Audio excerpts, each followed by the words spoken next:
chers maîtres. Donc, je voudrais d'abord vous souhaiter un bon congrès et je remercie le comité scientifique de m'avoir invité pour parler aujourd'hui de l'approche personnalisée dans la prise en charge de l'emphysème.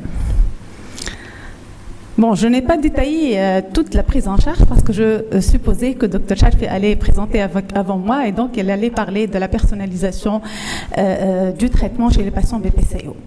Mais de toute façon, on sait très bien que les patients BPCO sont un groupe très hétérogène et on constate ceci même à notre consultation, rien qu'en voyant le patient. Et puis, les différentes cohortes qui ont été faites, ils ont pu élaborer des phénotypes de patients BPCO en se basant sur des données cliniques et des données paracliniques. Et le phénotype particulier auquel on va s'intéresser aujourd'hui, c'est le phénotype emphysémateux. Au sein du phénotype emphysémateux, le groupe est également très hétérogène, ce n'est pas un groupe homogène. Et donc, d'ailleurs, ce qui illustre cette hétérogénéité, c'est le morphotype Blue Blotters de l'emphysème centrolobulaire et le morphotype Pink Puffers de l'emphysème panlobulaire que nous connaissons depuis très longtemps. Ce groupe est hétérogène et c'est pour ça qu'on a étudié, on a essayé d'individualiser des sous-groupes ou des clusters de patients BPCO emphysémateux. Et en se basant également sur des données cliniques, mais également surtout des données paracliniques, on a pu identifier des groupes de patients qui sont différents, surtout en évaluant le type, la distribution de l'emphysème. Donc en regardant le scanner des différents patients emphysémateux, on se rend compte qu'ils sont très différents. Il y a des personnes qui vont avoir de l'emphysème centrolobulaire, des personnes qui vont avoir de l'emphysème paracétal, d'autres de l'emphysème panlobulaire, et puis d'autres ils vont avoir un emphysème bulleux. Et puis même la distribution de l'emphysème va être pas similaire chez les mêmes patients. Certains vont avoir un emphysème homogène, d'autres vont avoir un emphysème hétérogène, et puis certains patients vont avoir des lésions associées, notamment des lésions bronchiques, des dilatations de branches, de la fibrose, des nodules suspects. Et donc c'est ce qui fait que les patients qui présentent un phénotype emphysémateux, c'est des patients qu'on ne va pas traiter de la même façon, et il va falloir leur proposer un traitement personnalisé. Donc la prise en charge personnalisée de l'emphysème, elle s'adresse à tous les volets de la prise en charge de la BPCO, notamment le traitement médicamenteux et le traitement non médicamenteux. Bon, pour le traitement médicamenteux, la prise en charge, elle est personnalisée certes, mais c'est la même prise en charge que les patients BPCO que je ne vais certainement pas détailler. Donc, bien sûr, on va se baser sur les critères, sur les symptômes, sur les exacerbations pour proposer une mono-bronchodilatation ou bien une double bronchodilatation et tout en allant vers une escalade thérapeutique pour proposer ensuite soit une corticothérapie inhalée chez les patients qui sont emphysémateux BPCO avec une hyperéosinophilie sanguine, soit on peut ajouter des macrolides à dose anti-inflammatoire pour les patients qui sont toujours exacerbateurs malgré ce traitement optimal et qui sont des fumeurs actifs. Mais le traitement médicamenteux qui est spécifique pour la prise en charge de l'emphysème, c'est le cas particulier des groupes des patients qui présentent un emphysème lié à un déficit en alpha-antitrypsine où le traitement substitutif, il a démontré une nette amélioration des patients par rapport au déclin de la fonction respiratoire. Donc, à côté du traitement médicamenteux qui, dans la personnalisation, c'est la même chose que la personnalisation de la BPCO, les mesures non médicamenteuses, en dehors des mesures classiques, on sait tous, qui s'adressent à tous les patients, notamment le sevrage tabagique, la vaccination antigrippale, antipneumococcique, la réhabilitation respiratoire, les supports ventilatoires, notamment l'oxygénothérapie ou bien la ventilation non invasive, d'autres mesures peuvent être proposées et qui sont spécifiques aux patients emphysémateux, qui s'adressent essentiellement aux patients qui sont des BPCO sévères à très sévères, qui, malgré un programme de réhabilitation respiratoire, un traitement optimal, un sevrage tabagique, un support nutritionnel, continuent à être très symptomatiques. Pour ces patients-là, on va cibler l'emphysème pulmonaire pour lui proposer un traitement spécifique qui consiste en une réduction du volume pulmonaire. Cette réduction du volume pulmonaire, elle a reposé pendant longtemps sur le traitement chirurgical de réduction du volume. Dans le traitement qui est très bien connu depuis très longtemps, la bullectomie chez les patients qui présentent des bulles compliquées, compressives, ou bien des bulles qui sont importantes, occupant plus de tiers du volume pulmonaire, ou bien la résection pulmonaire qui va entraîner une réduction du volume pulmonaire et dont le bénéfice il a été démontré, mais uniquement chez les patients avec un emphysème des lobes supérieurs et avec une mortalité importante pour le groupe de patients qui présentent un VMS qui est très bas, en dessous de 20%, de l'emphysème hémogène ou bien une DLCO qui était inférieure à 20%. Donc, le traitement chirurgical de réduction de volume peut être proposé pour un nombre faible de patients et ne peut pas être proposé pour beaucoup de patients emphysémateux qui ont besoin, qui sont toujours très symptomatiques. C'est pour cette raison qu'il y a eu un développement du traitement endoscopique de réduction du volume pulmonaire. Donc, on dispose de plusieurs moyens thérapeutiques que je ne vais pas détailler ni la technique ni les essais cliniques puisque ça fera le sujet de la conférence de demain qui sera présentée par notre invité expert en la matière. Je veux juste m'intéresser à la personnalisation du traitement dans ce cas. Et donc, les essais cliniques, ils ont montré que pour la valve endobronchique, qui est une valve unidirectionnelle qui va permettre la sortie de l'air, mais qui ne va pas permettre l'entrée de l'air, ces valves, ils ont montré leur efficacité en matière de symptômes, de qualité de vie et d'amélioration de la fonction respiratoire, ainsi que l'index BOD, mais ils sont proposés pour un profil particulier de patients et d'emphysème. Ce sont les patients qui présentent essentiellement un emphysème hétérogène. On peut également le proposer pour l'emphysème homogène, mais tout en étant beaucoup plus efficace lorsque l'emphysème est hétérogène. Et puis, chez les patients qui ne présentent pas de ventilation collatérale, qui peut être évaluée indirectement par la scissure qui doit être complète. Ce traitement peut être également efficace aussi bien lorsque l'atteinte intéresse le lobe supérieur ou bien les lobes inférieurs. Donc, d'autres études plus récentes, ils ont même montré l'efficacité des valves endobronchiques en matière de survie chez les patients qui avaient développé une atélectasie après la mise en place des valves. Et puis, récemment, il a été également démontré que, contrairement aux études anciennes, que même les patients avec une DLCO très basse, inférieure à 20%, avaient un bénéfice par rapport à ce traitement. Donc ça, c'était les valves endobronchiques qui sont le traitement qui est le plus adopté, qui est le plus connu, et qui est le plus disponible dans les différents pays. Donc c'est des valves dont l'approche elle est lobaire et le traitement il est réversible et il vise à réguler le flux. Une autre technique également qui a une approche lobaire qui est réversible et qui vise également à moduler le flux, c'est les valves intrabronchiques ou l'aspiration valve system. C'est des valves également unidirectionnelles comme des parapluies qui vont s'ouvrir au niveau des branches et qui vont donner à peu près le même effet que les valves. Mais elles sont à mise en place intralobaire. Donc, ce moyen thérapeutique n'est pas aussi validé que les valves endobronchiques, mais il a été démontré l'efficacité à 6 mois et toujours dans le même groupe de patients qui présentent un emphysème hétérogène et une atteinte aussi bien des lobes supérieurs que des lobes inférieurs. Donc, à côté de l'approche lobaire et à côté des traitements qui sont des traitements réversibles, il y a d'autres mesures qui sont irréversibles et qui ont une approche plutôt segmentaire infralobaire. On distingue les coils endobronchiques, ce sont des bobines qui vont s'ouvrir au niveau des segmentaires ou des sous-segmentaires et ils vont entraîner un collapsus du segment concerné. Donc, l'efficacité de ces traitements, elle a été démontrée, contrairement aux valves, aussi bien au cours de l'emphysème homogène qu'au cours de l'emphysème hétérogène, et ils sont particulièrement efficaces chez les patients avec un volume résiduel qui est très élevé, donc une distension très importante, au-delà de 200%, lorsque le score de l'emphysème est de-delà de 20% et en l'absence de lésions associées essentiellement bronchiques.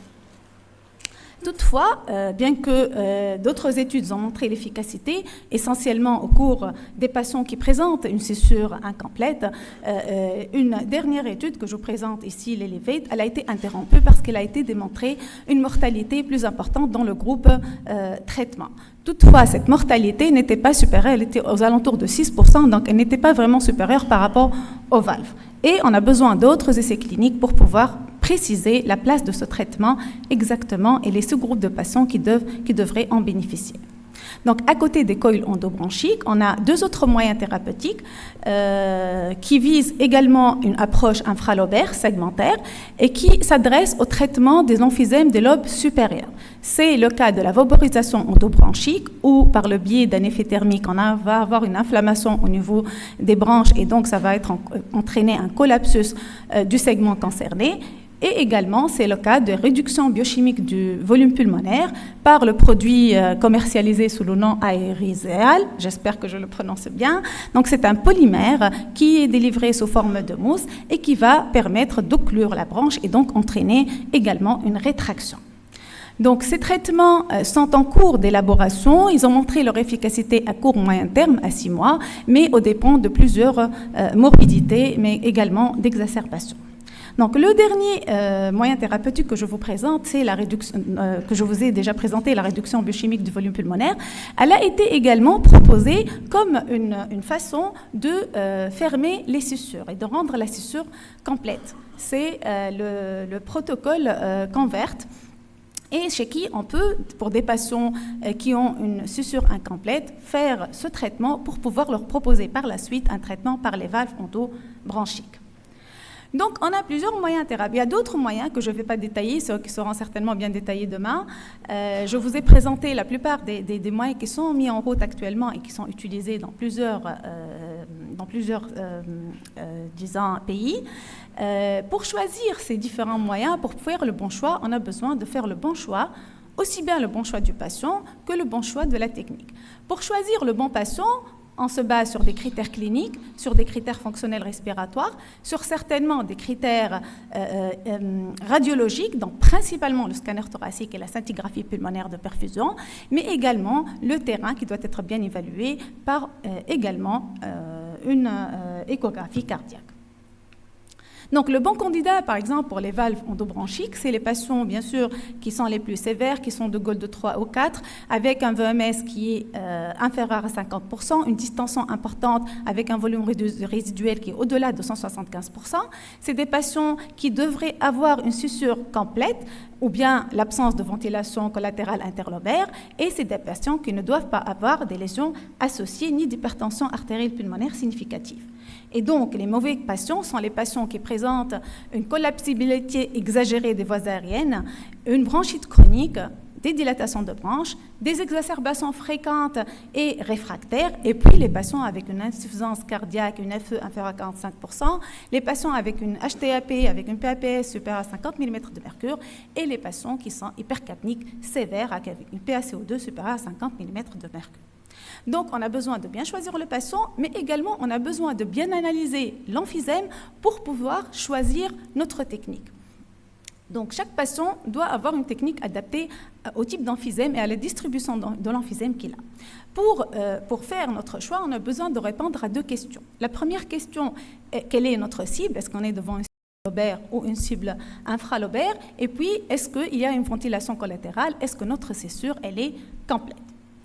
Donc, pour répondre à la question, l'imagerie thoracique est très performante là-dessus et c'est principalement le scanner thoracique. Donc, le scanner thoracique doit être fait en coupe fine, à haute résolution, multibarrette, sans injection de produits de contraste, avec des reconstructions multiplanaires 3D, une étude quantitative et une étude qualitative, avec des coupes en expiration qui vont permettre de mettre en évidence le piégeage de l'air, mais surtout de vérifier le collapsus des voies aériennes associées. Le scanner il permet, outre le diagnostic positif, certes, mais également une bonne analyse de l'emphysème, notamment son type, son degré, sa répartition, l'intégrité de la scissure et la recherche de lésions associées. Donc, quand on fait la reconstitution axiale, sagittale et coronale, la visualisation à l'œil nu, elle permet déjà d'avoir une idée. Mais cette évaluation visuelle quantitative de la distribution de l'emphysème, elle est observateur dépendante et n'est pas très fiable. C'est pour ça qu'un score de Goddard a été élaboré qui va permettre de préciser le siège de l'emphysème par rapport à 6 compartiments. On partage le thorax en 2, le poumon droit il est divisé en 3, le poumon gauche en 3 et on va élaborer un score. Mais la meilleure méthode d'évaluer la distribution et la quantification de l'emphysème, c'est les méthodes qui sont quantitatives, la CT densitométrie et les logiciels automatiques qui permettent de détecter les zones d'hypoatténuation, disons, c'est le LLA, le fameux LLA, c'est le Low Area Attenuation, pourcentage qui va donner une idée sur l'importance de l'emphysème et la distribution de l'emphysème. C'est ainsi, ça c'est un exemple d'un rapport d'un patient où on voit qu'on a un emphysème nettement plus important au niveau des lobes inférieurs. On a un LLA de 35%. Et on voit, quand on fait la delta LLA entre les parties supérieures et inférieures, on va également avoir une idée sur l'hétérogénéité de l'emphysème.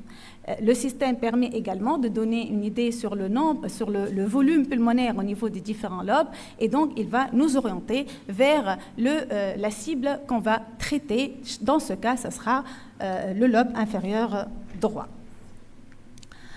Donc, à côté du scanner thoracique, la scintigraphie osseuse est également la scintigraphie pulmonaire de perfusion est également importante parce qu'elle permet d'évaluer essentiellement les territoires qui sont sévèrement touchés, aussi bien la ventilation que la perfusion.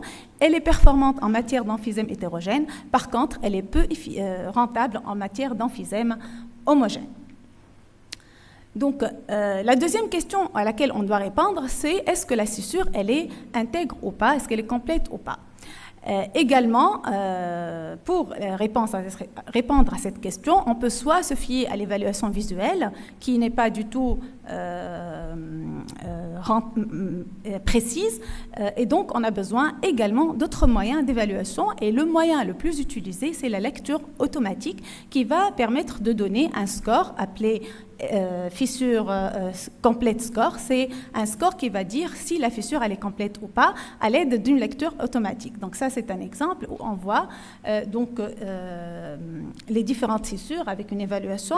La fissure elle est considérée comme étant complète ici à gauche lorsque ce score il est supérieur à 90%.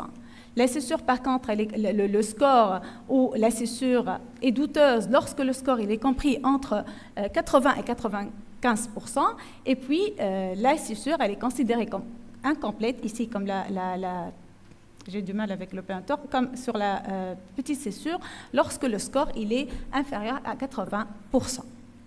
Donc, ce qui est recommandé, c'est justement d'utiliser cette lecture automatique. Sauf que lorsque on a un doute, c'est-à-dire lorsque le score il est compris entre 95 et 80%, dans ce cas, il est recommandé d'utiliser une autre façon pour vérifier la ventilation collatérale, notamment le système Chartis.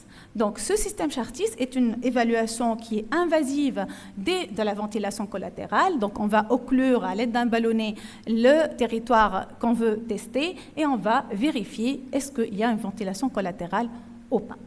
Donc, au bout de cette évaluation essentiellement radiologique de l'emphysème, on va pouvoir choisir le traitement qu'on va devoir proposer.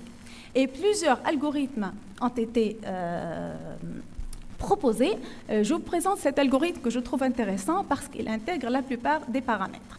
Donc, il propose que chaque fois que le patient n'est pas candidat à un traitement chirurgical, qu'il est BPCO GAL3 ou 4, qu'il a une hyperinflation sévère importante et qu'il est très symptomatique, de voir notre cible. Si la cible, elle est lobaire, et s'il n'existe pas de ventilation collatérale, dans ce cas, la meilleure option thérapeutique, ce sera les valves, avec une supériorité des valves endobronchiques par rapport aux valves intrabronchiques. Donc, et ceci, quel que soit le type de l'emphysème, homogène ou bien hétérogène, quel que soit le siège des lobes supérieurs ou bien des lobes inférieurs. À partir du moment qu'il existe une ventilation collatérale où la scissure elle est incomplète, dans ce cas, on ne peut pas proposer la stratégie valve tout court. On a besoin soit de fermer la scissure par la stratégie converte et de proposer dans ce cas le traitement par les valves, soit d'aller vers une autre stratégie, notamment par les autres moyens thérapeutiques dont l'évaluation est encore en cours. Donc, pour le GOLD, quant à lui, il n'intègre pas cette stratégie lobaire, infralobaire dans la démarche de prise en charge de l'emphysème pulmonaire. Il se base uniquement sur le caractère homogène ou hétérogène de l'emphysème et sur la présence ou pas d'une suture complète ou de ventilation collatérale. C'est ainsi qu'il propose, bien sûr, pour les patients qui présentent des bulles assez importantes, une bullectomie.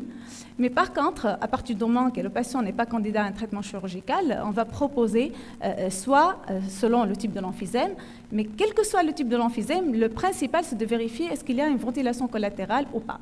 S'il n'existe pas de ventilation collatérale, qu'il soit un emphysème homogène ou un emphysème hétérogène, on va proposer le traitement qui se base essentiellement sur les valves endobronchiques, mais on peut également proposer les coils ou bien la vaporisation endobronchique. S'il existe une ventilation collatérale, dans ce cas, on ne peut pas proposer les valves et on va proposer les autres mesures thérapeutiques. Et le GOLD n'intègre pas les valves intralobaires ni également le traitement par les coils dans son arbre décisionnel. Pardon, pas par ni le traitement par le biochimique d'occlusion. Voilà, donc en conclusion, je vais dire que le traitement personnalisé de l'emphysème, il cible essentiellement la réduction du volume pulmonaire. Il faut une bonne sélection des patients, certainement, le bon choix du patient, le bon choix du candidat qui va répondre au traitement, mais il faut également un bon choix de la technique qui se base sur une bonne évaluation de la distribution de l'emphysème, son siège, la présence ou pas de ventilation collatérale, et puis le choix dépend également de la disponibilité du traitement et des moyens d'exploration pour une bonne évaluation. Malheureusement, dans notre pays, ce traitement n'est pas disponible, mais j'espère que dans l'avenir proche, on va pouvoir le proposer. Je vous remercie pour votre attention. Bien.